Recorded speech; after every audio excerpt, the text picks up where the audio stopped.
अस्सलामुअलैकुम, खुश आमदीद आप सबको मेरे चैनल पे। आप सबको बहुत बहुत जुम्मा मुबारक। और देखें माशाल्लाह मौसम कितना ज़बरदस्त हो गया है।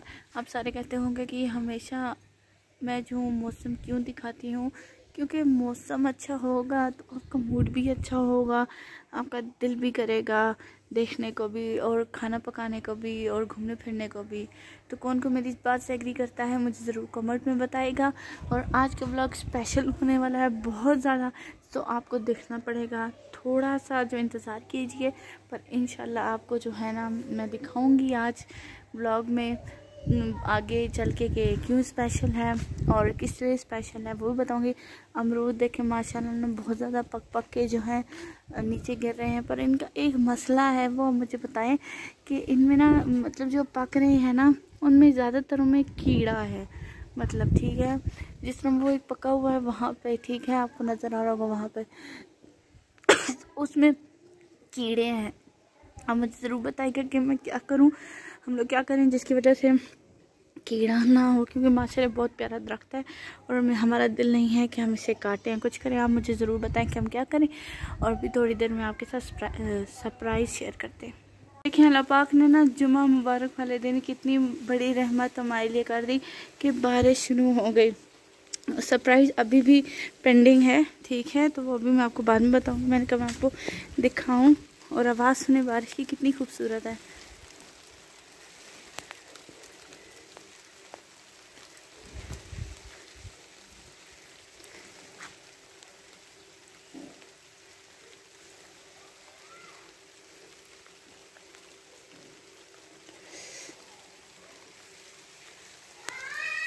और अभी जो हम चलते हैं अंदर और सरप्राइज़ के लिए थोड़ा सा वेट करें, मिलते हैं थोड़ी देर में इंशाल्लाह। हाँ जी, तो यहाँ पे फर्स्ट स्टेप ये है कि नींबू और कैरियाँ हमने धो लेनी है, इन्हें सुखा लेना है। सुखाने के बाद इन्हें काटना है, इतना है मतलब 4 कट करने हैं, पर डीप कट करने हैं, इतने भी नहीं करने कि ये बिल्कुल ही जो है ना अंत तक कट जाएं। फिर इनका मसाला होता है नमक, हल्दी, कलौंजी, सौंफ, खसखस और सुर्ख मिर्चें, दड़ा मिर्चें, इनको अपने मिक्स करके रख लेना होता है। और साबुत धनिया, इनको रख के मिक्स करके रख लें आप किसी भी शॉपर में। और इसको जो है ना इसके अंदर तक जो है ना आपने लगाना है। लगाने का प्रोसीजर भी मैं आपको दिखाऊंगी, अम्मी अभी आपको दिखा रही हैं कि इस तरह काटना है आपने।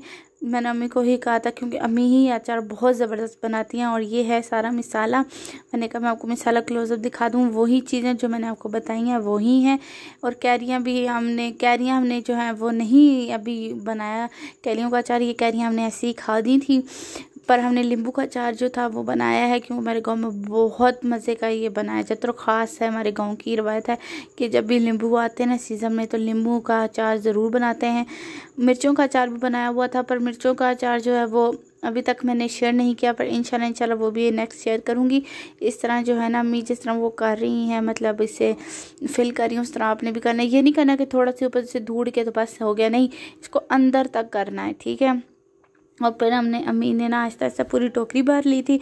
और इसको भरने के बाद आपने क्या करना होता है, इसका प्रोसीजर ये होता है कि आपने इसको जो है ना ऊपर से कवर करना है, पर इसे धूप भी लगनी चाहिए। 3 दिन इसे धूप लगेगी। 3 दिन जब इसे धूप लगेगी उसके बाद जो है ना आपने इसको जो है ना सरसों के तेल में डिप करना है। और डिप करने के बाद वो जो जिस चीज़ में आप डालेंगे सरसों के तेल में, इसको ऊपर से बंद करके आपने 5 से 7 दिन जो है ना जब भी धूप होगी आपने उस धूप में इसे कवर करके डब्बे में डाल के रख देना।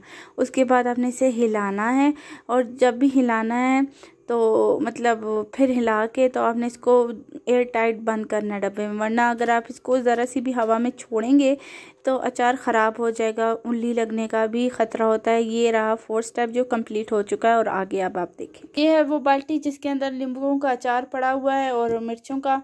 तो मैं अब आपको दिखा देती हूँ। ये बहुत टाइट था, ठीक है, तो मैंने पहले से खोला है कि आपको दिखाने के लिए।